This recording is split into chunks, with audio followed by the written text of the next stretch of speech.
everyone, welcome or welcome back to Tarot with Jaya. Thank you so much for commenting, liking and subscribing to the channel. आपके support से मुझे तो motivation मिलता ही है और प्रेरणा भी मिलती है कि और रीडिंग्स लाती रहूँ. स्केड्यूल थोड़ा बिजी जा रहा है बट जब भी टाइम मिल रहा है डेफिनेटली आई एम ट्राइंग कि आप लोगों के लिए टैरो रीडिंग और ओरेकल रीडिंग लाती रहूँ. Thank you so much. So ये रीडिंग होने वाली है collective read all sign timeless reading. अगर आप थर्ड पार्टी सिचुएशन में हैं एंड आप श्योर हैं, अदरवाइज रीडिंग्स देख के अपने रिश्तों पे बिल्कुल भी क्वेश्चन मार्क मत उठाइए. अगर आप जानते हैं कि आप थर्ड पार्टी में हैं तभी ये रीडिंग मैं सजेस्ट करूँगी. You versus the third party. Obviously क्या है उनकी फीलिंग्स थर्ड पार्टी को लेके और वर्सेस आप कहाँ स्टैंड करते हैं उनकी ज़िंदगी में. थर्ड पार्टी गाइज रिमेंबर, मैं हमेशा अपनी रीडिंग्स में कहती हूँ ज़रूरी नहीं है कि कोई एक्स लवर हस्बैंड वाइफ हो. बच्चे भी हो सकते हैं प्रीवियस मैरिज से, पेरेंट्स हो सकते हैं, माँ बाप का दबाव हो सकता है आप दोनों के रिश्ते में, वो चाहते नहीं हैं कि रिश्ता आगे बढ़े. सोसाइटी हो सकती है, कुछ लोगों के आपके पार्टनर या आपके बीच में हो सकता है एडिक्शन बीच में आ रहा हो, गैम्बलिंग का एडिक्शन हो सकता है, ड्रिंकिंग प्रॉब्लम हो सकती है, सेक्सुअल अट्रैक्शन हो सकता है, किसी तरफ का एडिक्शन हो सकता है जो रिश्ते को फुलफिलमेंट की तरफ नहीं लाने देना चाह रहा है, या फिर दूसरों के बारे में ज़्यादा सोचते हैं, कान के कच्चे हैं, दूसरों ने कुछ भड़का दिया झट से वो रिलेशनशिप्स को बिगाड़ने में लग जाते हैं. कुछ भी, कुछ लोगों के लिए तो यहाँ तक कि उनके फाइनेंशियल इश्यूज भी उनके रिलेशनशिप से ज़्यादा इंपॉर्टेंट होते हैं, जहाँ वो सिर्फ पैसा पैसा करते हैं and emotional need relationships back burner पे होते हैं. तो जो भी आपके रिश्ते के बीच में आ रहा है and you are sure that is your third party. Collective reading है, मैं जल्दी ही डेट ऑफ बर्थ के बेसिस पे मैं रीडिंग लाऊंगी. 2 ग्रुप्स में मैं रीडिंग लाने वाली हूँ. No contact and third party. Basis your date of birth. Stay tune. As usual concentrate कीजिए ताकि आपके एनर्जी से मैं जितना हो सके थ्रू कार्ड्स मैं कनेक्ट कर पाऊँ. कोशिश कीजिए कार्ड्स के साथ आप कनेक्ट करने की. Let me shuffle it. क्योंकि ये कलेक्टिव रीडिंग है, बहुत लोग देखेंगे, so please connect with the energies. चलिए शुरू करते हैं. You versus them. आप कहाँ स्टैंड करते हैं उनकी ज़िंदगी में और ये थर्ड पार्टी के बारे में वो क्या सोच रखते हैं. Let's start. आपके रिश्ते की एनर्जीज देख लेते हैं. म्यूचुअल एनर्जी सबसे पहले देख लेते हैं. ओवरऑल आपके रिश्ते की म्यूचुअल एनर्जीज क्या निकल के आती है. Show me the energies my people are seeing. Mutual energies please. इस रिश्ते की म्यूचुअल एनर्जीज क्या है थर्ड पार्टी सिचुएशन में. The people who are watching this and the person. इस रिश्ते की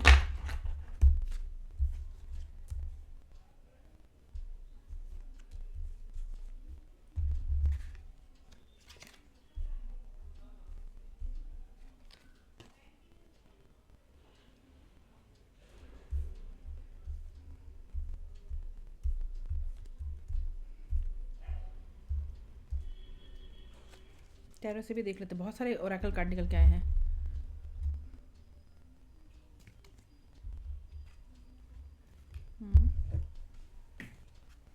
बहुत सारे ओरेकल कार्ड निकल के आए हैं. मैं एक बार टैरो से निकाल लेती हूँ पहले, फिर मैं आपको कार्ड शो करती हूँ. आपकी ओवरऑल स्टोरी क्या निकल के आ रही है, इस रिश्ते की म्यूचुअल एनर्जी. इसके बाद हम इंडिविजुअल आप पे और थर्ड पार्टी पे जाएंगे.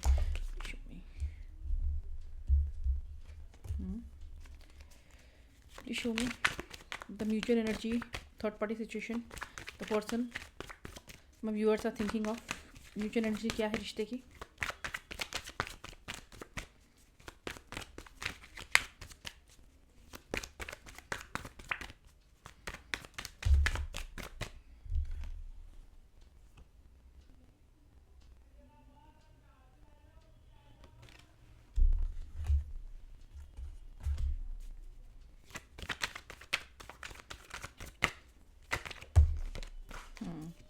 ओरेकल से भी सेम ही मैसेज निकला है. लास्ट कार्ड टैरो से भी, एक सेकेंड, टैरो से भी सेम निकला है. ओके, टैरो से क्या क्या निकला है आपके पास म्यूचुअल एनर्जीज.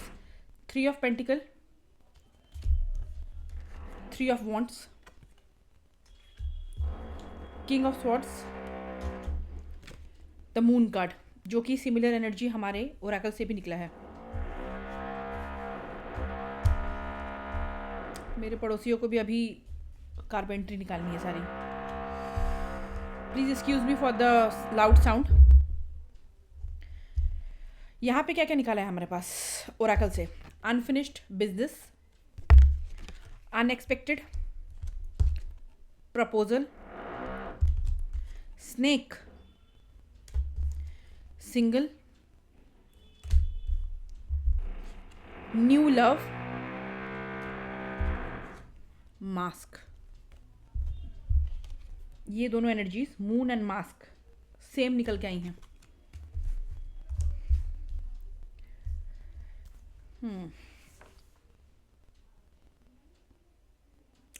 ओके, यहाँ पे मुझे कई सारी कहानियाँ नज़र आ रही है जो आप ज़्यादा रेजोनेट करते हैं. That is your story.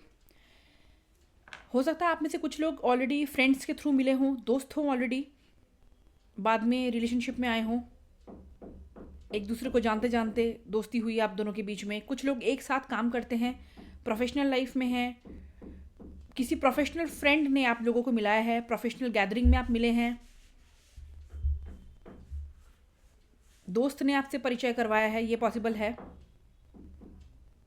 आप दोनों आसपास जॉब करते हो, ऑफिस आसपास हो, ये पॉसिबल है. कैटेगरी नंबर 1, आप में से कई लोग सिंगल नज़र आ रहे हैं. आपके पर्सन भी सिंगल है, काफ़ी गार्डेड रहे हैं आप लव लाइफ को लेके. बिल्कुल भी झट से रिलेशनशिप में कूद जाने वालों में से आप मुझे नज़र नहीं आ रहे. कैटेगरी नंबर 1 के लोग बहुत टाइम लेके, सोच समझ के, नाप तोल के आप दिल का रिश्ता निभाने वालों में से है, या फिर दिल के रिश्तों में जाने वालों में से है. लेकिन एक ऐसे इंसान, चार्मिंग इंसान ने आपके दिल में दस्तक दी, जिसने कहीं ना कहीं आपके कठोर मन को पिघलाने में मदद की. ना चाहते हुए भी आप अपने आप पिघल गए. बहुत केयरिंग थे शुरू में, बहुत स्वीट थे, बहुत अच्छा कम्युनिकेशन था आप दोनों के बीच में. ये तक आपको उम्मीद थी कि एक प्रपोजल, सॉलिड प्रपोजल उनकी तरफ से आएगा. ऐसा उन्होंने पूरा पूरा एक तरह से फील करवा दिया था. लेकिन शायद बीच में कड़वी बात हुई. उनका भी थोड़ा एटीट्यूड ज़्यादा है आपके पर्सन का, बिना सोचे समझे कुछ बोल देते हैं, दिल से कम दिमाग से ज़्यादा सोचते हैं. कुछ ऐसी खटपट हो गई आप दोनों के बीच में कि समवेयर नो कॉन्टैक्ट सेपरेशन मुझे नज़र आ रहा है. नो कॉन्टैक्ट में होते हुए भी फिर भी आपको लगता है कि कुछ तो है जो अनफिनिश्ड है हमारे बीच में. चीज़ें पूरी पूरी तौर पे ख़त्म नहीं हुई हैं. आज भी ना चाहते हुए भी क्यों मैं उनका इंतज़ार कर रही हूँ, या फिर इंतज़ार भी अगर छोड़ दो, एक बहुत बड़ा वर्ड हो गया. ना चाहते हुए भी आपके दिमाग के, आपके दिल के किसी कोने में वो आज भी पड़े हुए हैं, जो कई बारी ना चाहते हुए भी आपके दिमाग में उनकी मेमोरीज आ जाती हैं, उनका नाम याद आ जाता है, उनका चेहरा याद आ जाता है. उनके साथ जो भी आपके रिलेशनशिप रहे हैं, स्वीट, सार, फ्रेंडशिप वाले, प्यार में जब बढ़े, तब मेमोरीज अपने आप कहीं ना कहीं ना चाहते हुए भी आपके दिमाग में आ जाता है. ऐसा क्यों होता है? क्योंकि वो भी कहीं ना कहीं आपको मैनिफेस्ट करते हैं. सेम आप ही की तरह हो सकता है कि चाहते हैं भूल जाना, लेकिन फिर भी सोचते हैं. सोच पे तो हमारा जोर नहीं है, अपने आप ही सोच आ जाती है. तो वहाँ पे टेलीपैथिकली कनेक्शन होके they are also missing you. As a result आप ना चाहते हुए भी भूल जाने, दूर जाने की कोशिश करते हैं. इसके बाद भी आपके दिमाग में वो इंसान कहीं ना कहीं आ जाता है. कैटेगरी नंबर 2, अगेन मैं कहूँगी कि जो फर्स्ट वाली स्टोरी थी कि आप फ्रेंड्स के थ्रू मिले हैं, एक साथ काम करते हैं, ऑफिस आसपास है, वो सब सेम है. आप सिंगल थे या वो सिंगल थे, रिलेशनशिप में आने का कोई सोचा नहीं था, लेकिन फिर भी रिलेशनशिप में आ गए. उम्मीदें बहुत बढ़ गई इस रिश्ते से. लेकिन कोई थर्ड पार्टी पर्सन है जो स्नेक, सांप बन के आप दोनों के बीच में आड़े आ गया, जिसकी नीयत, हो सकता है दोस्त हो सकता है कोई पर्सन हो, जिसकी नीयत आप दोनों के ऊपर थी, आप दोनों की खुशियों के ऊपर थी, एंड वहाँ पे रंग बदल के इन्होंने अपना काम कर डाला.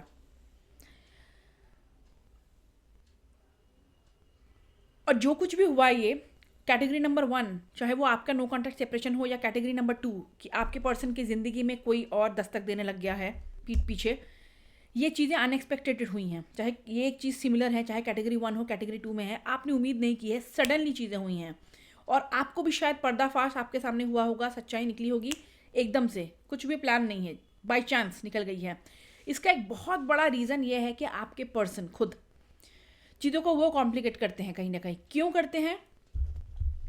Moon card, mask. ये इंसान 100% अपना ट्रुथ नहीं सामने रखते हैं। जो है जैसा है, दिल दिमाग में क्या चल रहा है, वो दो अलग धाराएं हैं, जिसकी वजह से आपके लिए ये कन्फ्यूजन क्रिएट होती है। आपको समझ नहीं आता है इस पे भरोसा करूं या भरोसा ना करूं। अगर इनका किसी के साथ दोस्ती वोस्ती भी चल रही है, अच्छी खासी फ्रेंडशिप चल रही है, मान लीजिए फ्लर्ट भी नहीं, ठीक है, चैटिंग वाटिंग चलती है, लेट नाइट कई बार फ्रेंड्स भी कर देते हैं, ऑपोजिट सेक्स फ्रेंड में कह रही हूँ, कोई ऐसा दोस्त मुझे जो जनरली नज़र आ रहा है, हो सकता है सेम सेक्स के भी हों, वहाँ पे भी कोई आप दोनों के बीच में सांप की तरह आ रहा है आपकी खुशियों पे नज़र लगाने। लेकिन अगर मान लीजिए यहाँ पे कोई थर्ड पार्टी है, ऑपोजिट जेंडर सेक्स है, वहाँ पे भी अगर जस्ट फ्रेंडशिप भी आपके पर्सन रख रहे हैं तो उनको खुला आपके सामने चीज़ें रखनी चाहिए। ये इंसान बहुत हिडन है, बहुत हिडन रखते हैं। इनको लगता है कि मेरी पर्सनल लाइफ मेरी है, हर चीज़ पार्टनर को बताना ज़रूरी तो नहीं है ना, इससे मेरी इंडिपेंडेंस, मेरी आज़ादी खो जाती है। मैं गुलाम थोड़ी ना बन गया हूँ, गुलाम थोड़ी ना बन गई हूँ अपने पार्टनर के लिए। ठीक है, मेरी पर्सनल लाइफ है, मेरा पर्सनल लाइफ भी तो एक कुछ मैटर करता है, हर चीज़ पार्टनर को क्यों बताऊं। अपनी फीलिंग्स भी ये बहुत छुपा के रखते हैं। जितना आपके लिए फील करते हैं उसका 100% तो छोड़िए, शायद 50-60% बता दे, वही बहुत है। थर्ड पार्टी सिचुएशन भी है, फैमिली, सोसाइटी, कुछ भी अगर प्रेशर आ रहा है, वहाँ पे भी ये इंसान खुल के चीज़ें बताएगा ही नहीं। आधी चीज़ें बताएंगे, आधी चीज़ें दिमाग में, दिल में ही रखेंगे। एज ए रिजल्ट आपको एक कन्फ्यूजन, एक शक पैदा हो जाता है कि चल क्या रहा है इस रिश्ते में और मैं कहाँ स्टैंड करती हूँ। भले ये शुरू में बड़े स्वीट लवी डबी थे होंगे, आपको लगा था कि दिस इज़ माई पर्सन जिसके साथ मैं आगे ज़िंदगी में जाना चाहूँगा या चाहूँगी।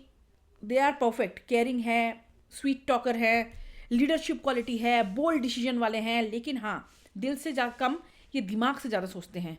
या हमेशा पहले अपना दिमाग चलाएंगे किसी भी सिचुएशन में क्यों ना हो, अपना फ़ायदा सोचते हैं, थोड़े सेल्फिश हैं ये। उसके बाद इमोशंस इनके लिए आती है। दिल साइडलाइन पे रहता है, मेन इनका फोकस रहता है इनके दिमाग पे। क्योंकि हमारे पास आया है king of sword. King of sword एक ऐसा इंसान है जो गुस्सैल भी है, बहुत तीखी बातें भी करेगा बहुत बारी। जो सच्चाई है, जो उन्हें फील होता है वही बोलेगा वो। चाहे रिश्ते बिगड़ते हैं, बिगड़ने दो, मुझे जो बोलना है मैं बोलूँगा। चाहे वक्त ख़राब हो, सिचुएशन गलत हो, जगह ख़राब हो, कोई फ़र्क नहीं पड़ता। इनको जो बोलना है ये बोल के चले जाएंगे। उसके बाद टेंशन शुरू होती है तो इट्स योर प्रॉब्लम, मेरी क्या गलती है, मैंने तो सच्चाई बोली है, साफ साफ बोला है। तो ये इनकी एक प्रॉब्लम हो सकती है। इनका कम्युनिकेशन करने का तरीका, इनका कम्युनिकेशन करने का तरीका एक प्रॉब्लमेटिक इशू बन सकता है आप दोनों के रिश्ते में। आप दोनों के बीच में एज डिफरेंस हो सकता है। कोई एक जना डिवोर्सी है, डिवोर्स के कगार पे है, ये सिचुएशन हो सकती है। This is the overall mutual energies जो मुझे आप दोनों की energies in the love connection दिख रहा है करेंटली। ये आप दोनों की ओवरऑल रिलेशनशिप की एनर्जी है। Let me know if it resonated with you. अब देखते हैं आपके बारे में और थर्ड पार्टी के बारे में क्या सोचता है इंसान। इनकी हिडन ट्रुथ भी हम चेक करेंगे, यानी कि वो अनकही बातें जो उनके दिल दिमाग में है लेकिन जुबान पे है नहीं, कारण कुछ भी हो सकता है। टैरो से देखते हैं the person my viewers are viewing, what they feel about the third party, how they feel about the third party, this person how they feel about the third party, how they feel about the third party, how they feel about the third party, how they feel about the third party. Please show me how they feel about the third party.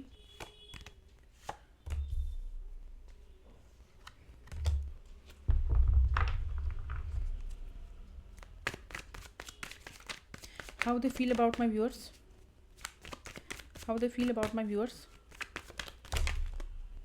वाह, पहला card बड़ा कमाल का निकल गया है। How they feel about the viewers,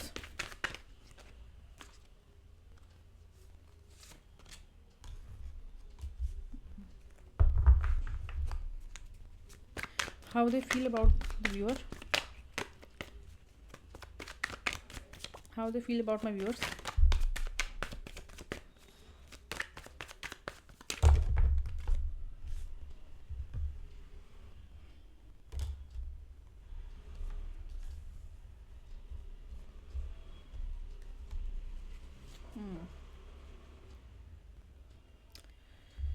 interesting. आपकी तरफ से पता नहीं क्यों मुझे उनकी सारी एनर्जी आई है, मैं बड़ा बेचारा हूँ या बेचारी हूँ। चलिए कोई नहीं। थर्ड पार्टी के बारे में वो करेंटली क्या फील करते हैं।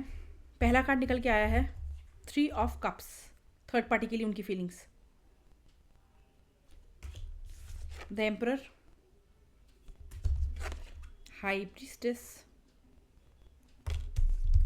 आपके लिए क्या फील करते हैं। पहला कार्ड निकल के आया है justice, Libra energy, 2 of pentacles, earth energy, queen of pentacle, earth energy, 9 of wands, fire energy, Aries, Leo, Sagittarius. यहाँ पे अर्थ एनर्जीज बहुत ज़्यादा है, यानी कि टॉरस, वर्गो, कैप्रिकॉन, लिब्रा, एरीज, लियो, सजिटेरियस, एरीज अगेन। कप्स की एनर्जी है cancer, Scorpio, Pisces.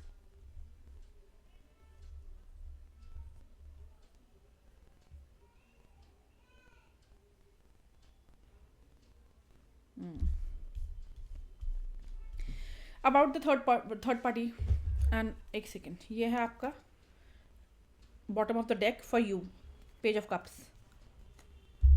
Okay, quickly start करते हैं। What the person feels about the third party. हो सकता है इनकी शादी ऑलरेडी हो चुकी है, ये अपने कम्युनिटी के ही किसी पर्सन के साथ इन्होंने शादी की है, परिवार के कहने पे, अपने ही जात पात धर्म जो हम मानते हैं, हिंदुस्तान में तो काफ़ी ज़्यादा है ये चीज़, तो परिवार के पसंद से ये थर्ड पार्टी है, उन्हीं की कम्युनिटी में है और काफ़ी धूमधाम से शादी हुई है। फाइनेंशियल बिजनेस वगैरह भी पॉसिबिलिटी है कि बिजनेस की वजह से शादी हुई हो, कि दो परिवारों का बिजनेस एक साथ आ जाए समधी बन के, या फिर इनके कुछ फाइनेंशियल बेनिफिट्स जुड़े हुए हैं इस शादी को लेके, या फिर इस थर्ड पार्टी को लेके। Let's take it third party को लेके कुछ बेनिफिट निकले हुए हैं। फैमिली का प्रेशर है, फैमिली इन्वॉल्व है, कम्युनिटी है क्योंकि 3 ऑफ कप्स आया है, स्टेटस वाली बात है। ये एक ऐसे पोजीशन में है with the card of emperor, जहाँ पे इनको लगता है थर्ड पार्टी से ये एकदम से पीछा नहीं छुड़वा सकते, क्योंकि इनकी रिस्पॉन्सिबिलिटी है थर्ड पार्टी को ढोना, थर्ड पार्टी के साथ अपनी ज़िंदगी को आगे बढ़ाना इनकी रिस्पॉन्सिबिलिटी है। ये एम्परर हैं। एम्परर को देखिए आप, राजाओं का राजा है एम्परर टैरो में। I want you to see the face of this tarot card. ये पत्थर के सिंहासन पे बैठे हुए हैं, कोई गद्दी नहीं है, नो कंफर्ट, जीरो कंफर्ट, लेकिन ये पत्थर के सिंहासन पे बैठे हैं। मैं राजा हूँ, भले ही मैं बिना गद्दी, बिना कंफर्ट, बिना सहूलियत के बैठा हुआ हूँ, खुश नहीं हूँ मैं, सड़ा सा फेस बना रखा है मैंने, लेकिन मैं अपने पावर में बैठा हुआ हूँ, अपने क्राउन के साथ बैठा हुआ हूँ मैं। एंड टैरो में ये जो वॉन्ड है, दिस शोज़ डिसिप्लिन, इनकी अथॉरिटी मुझे, गद्दी कुर्सी मुझे नहीं छोड़नी, गद्दी तो खैर है ही नहीं, कुर्सी मुझे नहीं छोड़नी अपनी, पावर अथॉरिटी मुझे नहीं छोड़नी अपनी, जो रिस्पॉन्सिबिलिटी मेरे ऊपर है वो मुझे नहीं छोड़नी। पब्लिक के सामने मुझे अपनी इमेज ख़राब नहीं करना, फैमिली के सामने बुरा नहीं बनना, रेपुटेशन पे मुझे दाग नहीं लगवाना, सबके सामने सर उठा के रखना है। अंदर से मेरी बैंड बजी हुई है, मैं बिल्कुल खुश नहीं हूँ। आप गूगल पे भी देख सकते हैं टैरो में emperor card, the emperor card, उसका एक्सप्रेशन देखना आप, एकदम धीर स्थिर सीरियस फेस है, they are not at all happy. पत्थर के सिंहासन पे बैठ के, पत्थर के चेयर पे बैठ के आपको खुशी कहाँ से मिलेगी, कितनी देर आप बैठ लोगे, वही हाल है, समझ जाओ आप। They are not at all happy. इनके ऊपर बोझ है जो ये ढो रहे हैं, ये लोहे का आर्मर पहना हुआ है।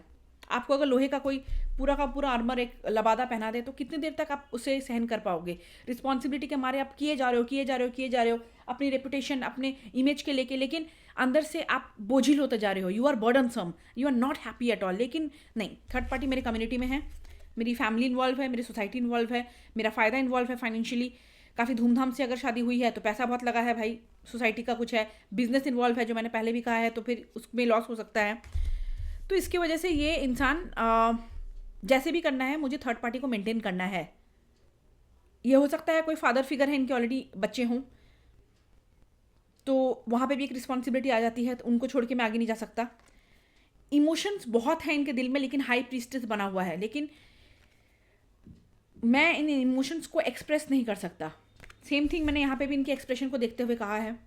ये इधर उधर देख रहे हैं, कोशिश कर रहे हैं कि कैसे कन्नी काटी जाए, लेकिन पॉसिबल नहीं है। हाई प्रीस्टेस का कार्ड होता है आपको कि आपका इंट्यूशन, आपका सिक्स सेंस बहुत कुछ कह रहा है कि निकल भागो यहाँ से, छोड़ो इस चीज़ को, this is not good for you, you are not happy.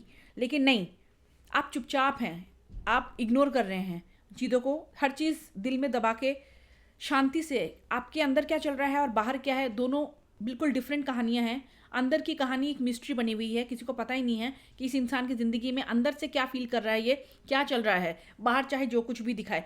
बिल्कुल कंट्रोल करके ये इंसान बैठा हुआ है कि नहीं, चुप रहो, थर्ड पार्टी के साथ मनाते हुए चलते रहो, मुझे अच्छा लगे ना लगे। आपकी बात करते हैं, आपके साथ वो जानते हैं कि जो कर रहे हैं वो सही नहीं है। पहली बात, बहुत रियलाइजेशन है उन्हें, जस्टिस का कार्ड आया है, जस्टिस आपके साथ करना चाहते हैं, दिली इच्छा है जस्टिस करे। जस्टिस मतलब क्या, न्याय करना, इस रिश्ते में सुधार लाना। आप जो डिज़र्व करते हैं या जिसे डिज़र्व करते हैं, या फिर उस इंसान के पास चले जाओ इन्हें छोड़ के, या फिर आपके साथ में बेहतर एक ज़िंदगी या फिर बेहतर एक रिलेशनशिप क्रिएट करने की सोच रहा हूँ, जहाँ पे मुझे पता है जो मैं कर रहा हूँ as a person that is not good, बिल्कुल भी सही नहीं है आपके लिए, बिल्कुल भी वो आप डिज़र्व करने लायक ही नहीं है वो चीज़ें। फिर भी मैं वो कर रहा हूँ, गलत कर रहा हूँ, लेकिन मुझे उस चीज़ों में सुधार चाहिए। क्यों सुधार चाहिए? क्योंकि आप है क्वीन ऑफ पेंटिकल, बहुत ब्यूटीफुल, बहुत caring. Most of the other cards, queen of pentacle is like she is धनी, पैसा है उसके पास, वो किसी के पीछे भागने वालों में से नहीं है कि मुझे कुछ पैसे दे दो, लिपस्टिक खरीदनी है, मुझे कुछ पैसा दे दो, शर्ट खरीदना है। नो, अपनी टेक केयर ये खुद करने वालों में से है, ये एनर्जी है अपनी टेक केयर ये खुद करने वालों में से है। या फिर आपकी खुद की फैमिली पोजीशन एक अच्छी फाइनेंशियल स्टेटस पे होगा, या फिर आप खुद अच्छा खासा कमाते हैं। पैसों के लिए आपको उनके सामने हाथ नहीं फैलाना कि पैसों की वजह से आप किसी की ज़िंदगी में जाए, नहीं। आप क्वीन ऑफ पेंटिकल है जिसके पास खुद इतने रिसोर्सेज होते हैं, गुणी होते हैं, वो स्किल्स हैं, बहुत स्किल्स है आपके पास, टैलेंटेड होते हैं, ब्यूटीफुल होते हैं, हैंडसम होते हैं, बहुत केयरिंग, अच्छा एक इनका नेचर होता है। और एक ऐसे एनर्जी है ये क्वीन ऑफ पेंटिकल की जो बहुत ग्राउंडेड है। कुछ लोग होते हैं ना जो हवा में तीर छोड़ के कुछ भी बकवास करेंगे, मेरे पास तो ये है, मेरे पास वो है, मैं ऐसा हूँ, मैं वैसा हूँ, नहीं। क्वीन ऑफ पेंटिकल एक ऐसी एनर्जी है जो ग्राउंडेड एनर्जी है, जो है जैसे हैं वैसा ही दिखाते हैं। इनके पास अगर बहुत पैसा भी है तब भी ये बहुत ही सॉफ्टली पोलाइटली लोगों के साथ बिहेव करते हैं, और दूसरे को भी इज्जत देने में बिलीव करते हैं, बशर्ते इनको भी कोई इज्जत दे। इज्जत दो, इज्जत लो। आप अगर इनका सम्मान नहीं करोगे, ये भी आपको सम्मान नहीं देंगे। बहुत केयरिंग नेचर, जो मैंने पहले भी कहा है, ये अंडरस्टैंडिंग नेचर के होते हैं, बहुत अंडरस्टैंडिंग नेचर के होते हैं, समझते हैं चीज़ों को, पेशेंस के साथ आगे बढ़ते हैं, बहुत धैर्य के साथ ये आगे बढ़ते हैं। एक फैमिली वाला एनवायरनमेंट ये आपके साथ फील करते हैं। आप जब ये आपके पास होते हैं या आपके बारे में सोचते हैं, इनको लगता है ये मेरी दूसरी फैमिली है, एक परिवार वाला एक माहौल। मैं जैसा हूँ, मैं अपने व्यूअर के पास वैसा ही रह सकता हूँ, मुझे बनावटीपन की ज़रूरत नहीं है, क्योंकि आप उन्हें एज इट इज़ एक्सेप्ट करते हैं, ये उन्हें फील होता है। वो जैसे हैं आप वैसे ही उन्हें एक्सेप्ट करते हैं, खुले हाथों से आप एक्सेप्ट करते हैं, लाइक अ मदर, एक मदरली फिगर की तरह। चाहे आप लड़का हो या लड़की हो, आप एक मदरली फिगर की तरह, एक परिवार की तरह उनके लिए हैं। लेकिन जब बात आए डिसीजन क्या मेक करें, भैया 9 of wants and 2 of pentacle, मैं तो जगल कर रहा हूँ, मुझे रास्ते नज़र नहीं आ रहे। मैं तो एक चोट खाए हुए वॉरियर की तरह हूँ, जिसके सर पे चोट लगी हुई है, सर पे पट्टी बंधी हुई है, चारों तरफ छड़ियों के बीच में मैं फंसा हुआ हूँ, एक चक्रव्यूह में फंसा हुआ हूँ। करूँ तो करूँ क्या, मुझे तो रास्ता नज़र नहीं आ रहा। इसका मतलब ये नहीं है कि मैं रिलेशनशिप को या फिर सिचुएशन को छोड़ने के मूड में हूँ, नहीं। लेकिन मुझे चोट लगी हुई है, मुझे वक्त चाहिए, और ये वक्त कितना लगेगा पता नहीं। क्या इनके एक्सक्यूजेज हैं, पता नहीं। मुझे वक्त चाहिए, मैं धीरे धीरे बेबी स्टेप्स लूँगा। जगल करते हैं, ये श्योर नहीं है, क्योंकि मैंने पहले भी कहा थर्ड पार्टी को ये अगर मैं कहूँ छोड़ना चाहते हैं, बिल्कुल श्योर ना, ये अपने सर पे ये पूरा का पूरा बोझ उठा के थर्ड पार्टी के साथ निकलना चाहते हैं। ये पसंद हो ना पसंद हो, डज नॉट मैटर। आपको लेकर जगल करते हैं, थर्ड पार्टी या फिर ये, थर्ड पार्टी या फिर ये, क्या चाहिए, किसे लूँ किसे लूँ किसे लूँ। इन द मीन टाइम आप इन्फिनिटी का साइन देखिए, ये आपके फीलिंग्स के लिए आया है, यानी कि आपके साथ एक स्पेशल सोल बॉन्ड उन्हें फील होता है, इसमें कोई शक नहीं है। बहुत स्पेशल फील करते हैं। क्वीन ऑफ पेंटिकल भी आया है, आपके साथ एक ना टूटने वाला रिश्ता इन्हें फील होता है। लेकिन वही ऑफर दिया जाए तो कैसे, पेज ऑफ कप्स हमारे पास बॉटम ऑफ द डेक आया है, ओवरऑल एनर्जी। आपके साथ एक ऑफर शेयर करना चाहते हैं, लेकिन पेज आया है तो कोई बहुत बड़ा ऑफर मत समझिए, छोटा मोटा कोई ऑफर आपके पास लाते हुए मुझे नजर आ रहे हैं in coming future. I hope reading clear है थर्ड पार्टी एंड आपके बीच में। इनके नेक्स्ट एक्शन देखने से पहले let's see quickly any hidden truth जो आपको ये कहना चाहते हैं, दिल दिमाग में है इनके लेकिन जुबान पे नहीं है। Please show me the hidden truth.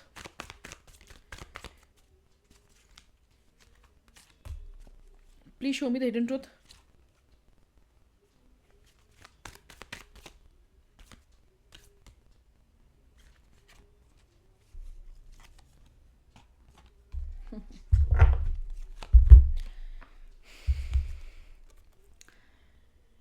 You are my soulmate, जो मैं इन्फिनिटी साइन का बात कर रही थी, you are my soulmate, queen of pentacle.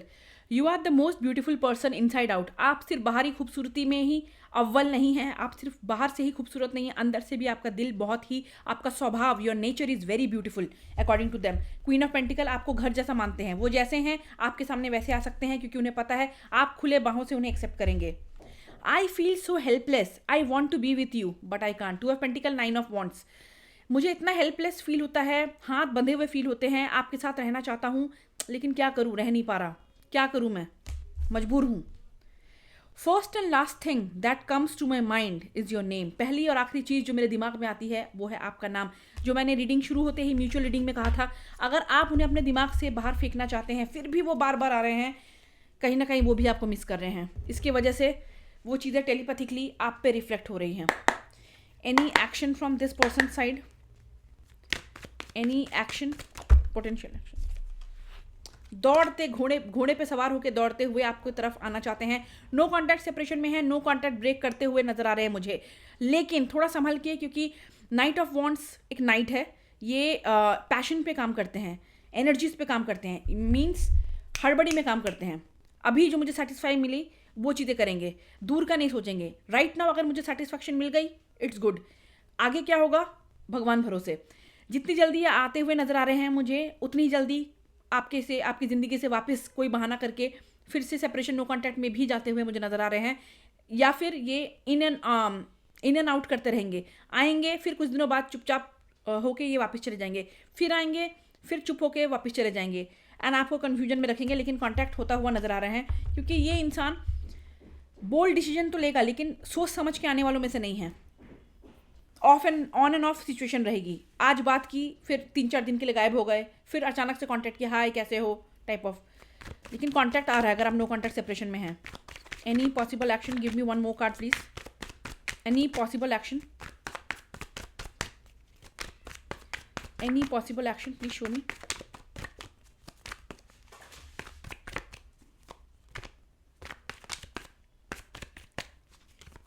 Any possible action please show me.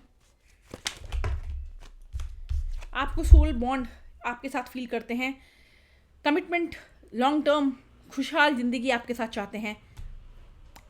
Type कीजिए 1111 claim it. All the best, bye.